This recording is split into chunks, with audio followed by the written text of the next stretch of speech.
Assalamualaikum warahmatullahi wabarakatuh dan selamat malam semuanya. Perkenalkan, nama saya Fadila Cesa dengan NIM 23100260037 dari program studi kedokteran gigi Fakultas Kedokteran Universitas Mula Warman angkatan tahun 2023. Selanjutnya, kapan bahasa Melayu digunakan sebagai alat komunikasi? Nah, bahasa Melayu telah digunakan sebagai alat komunikasi sejak abad ke-7 Masehi berdasarkan penemuan prasasti-prasasti kuno yang menggunakan bahasa Melayu. Nah, prasasti tersebut ditemukan di berbagai wilayah di Nusantara ya, antara lain di Palembang, Bangka Barat, Jambi, Jawa Tengah, dan Jawa Barat. Contohnya itu ada beberapa yang menggunakan bahasa Melayu, seperti prasasti Kedukan Bukit, prasasti Talang Tuo, prasasti Kota Kapur, prasasti Karangbrahi, prasasti Gandasuli, dan prasasti Bogor. Dari prasasti-prasasti tersebut dapat disimpulkan bahwa bahasa Melayu telah digunakan sebagai alat komunikasi dalam berbagai bidang kehidupan, seperti pemerintahan, keagamaan, dan perdagangan. Bahasa Melayu digunakan sebagai bahasa perantara antar etnis dan antar bangsa di Nusantara. Dari kesimpulan poin yang ini, yaitu prasasti-prasasti kuno yang menggunakan bahasa Melayu ditemukan di berbagai wilayah Nusantara. Dan bahasa Melayu digunakan dalam berbagai bidang kehidupan, seperti pemerintahan, keagamaan, dan perdagangan. Perkembangan bahasa Melayu sebagai alat komunikasi terus berlangsung hingga saat ini. Bahasa Melayu telah menjadi bahasa pemersatu bangsa Indonesia dan bahasa yang penting. Mungkin itu saja dari saya. Wassalamualaikum warahmatullahi wabarakatuh. Sekian dan terima kasih. Selanjutnya, fungsi bahasa Melayu zaman Kerajaan Sriwijaya. Bahasa Melayu telah digunakan sebagai bahasa komunikasi di Nusantara sejak abad ke-7 dan mencapai puncaknya pada masa Kerajaan Sriwijaya pada abad ke-7 hingga ke-13. Pada masa ini, bahasa Melayu memiliki peran yang sangat penting dalam berbagai bidang kehidupan, baik di dalam maupun di luar Kerajaan Sriwijaya. Berikut adalah beberapa fungsi bahasa Melayu pada zaman Kerajaan Sriwijaya. Nah, yang pertama itu sebagai bahasa kebudayaan atau buku aturan hidup lah. Selanjutnya itu perhubungan antar suku di Kerajaan Sriwijaya.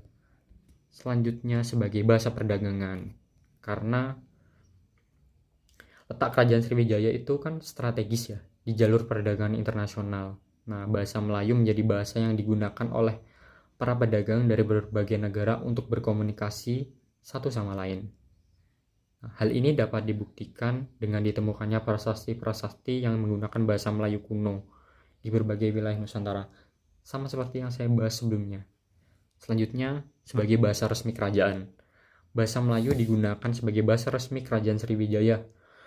Hal ini berarti bahwa bahasa Melayu digunakan dalam berbagai urusan pemerintahan, seperti dalam penyusunan undang-undang, surat menyurat, dan pemerintahan sehari-hari. Nah, keempat fungsi bahasa Melayu tersebut menjadi dasar bagi perkembangan bahasa Melayu selanjutnya. Selanjutnya, mengapa bahasa Melayu diangkat menjadi bahasa Indonesia ya? Kenapa? Yang pertama itu karena semua suku menerima. Nah, bahasa Melayu telah digunakan oleh berbagai suku bangsa di Nusantara sejak lama. Hal ini menyebabkan bahasa Melayu tidak dianggap sebagai bahasa asing oleh suku-suku bangsa di Nusantara. Selanjutnya, lingua franca dan perdagangan. Bahasa Melayu telah digunakan sebagai lingua franca di Nusantara sejak lama. Hal ini menyebabkan bahasa Melayu memiliki fungsi yang penting dalam berbagai bidang kehidupan, seperti perdagangan, pendidikan, dan pemerintahan.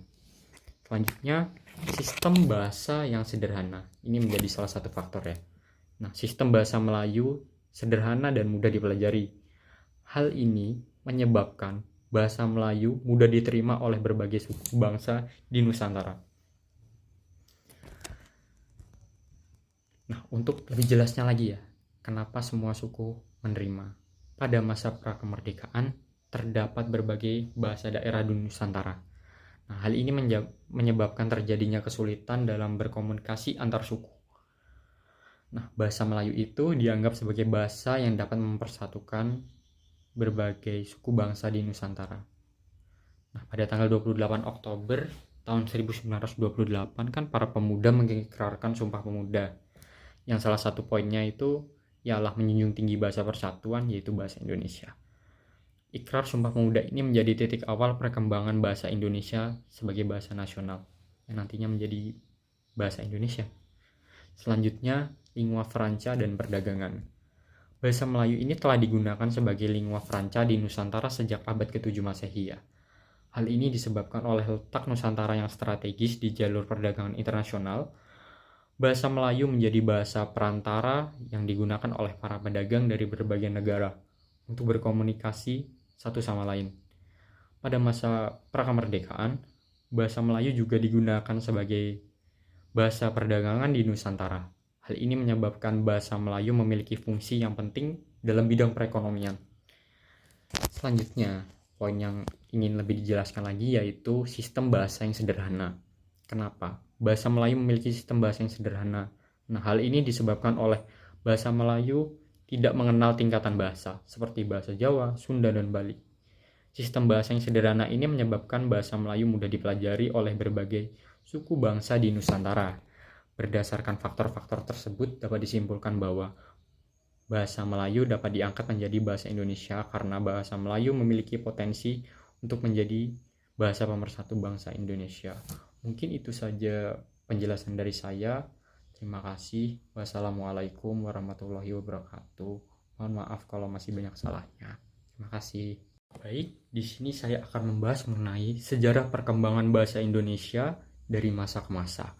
Nah, bahasa Indonesia ialah bahasa pemersatu bangsa Indonesia yang berasal dari bahasa Melayu. Bahasa Melayu telah digunakan sebagai lingua franca di wilayah Nusantara sejak abad ke-7 Masehi.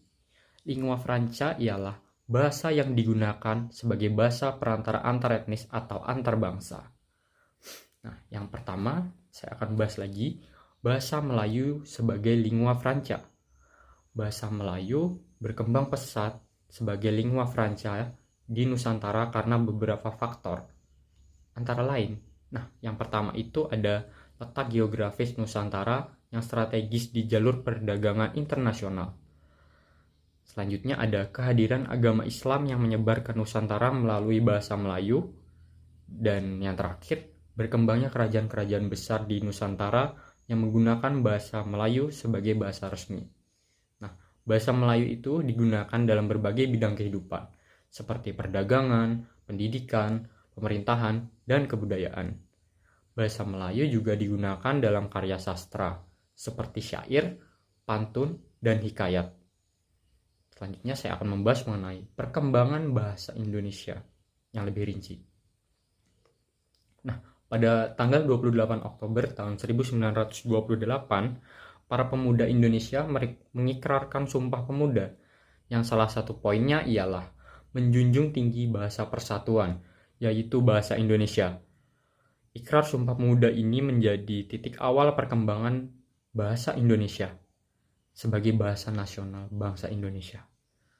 Pada tahun 1945, bahasa Indonesia ditetapkan sebagai bahasa resmi negara Indonesia yang tertuang dalam Undang-Undang Dasar Negara Republik Indonesia tahun 1945.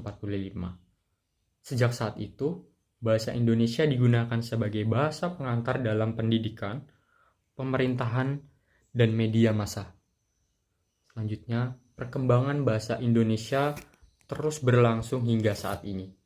Bahasa Indonesia mengalami berbagai perubahan, baik dalam tata bahasa, kosakata, maupun gaya bahasa. Perubahan ini disebabkan oleh beberapa faktor.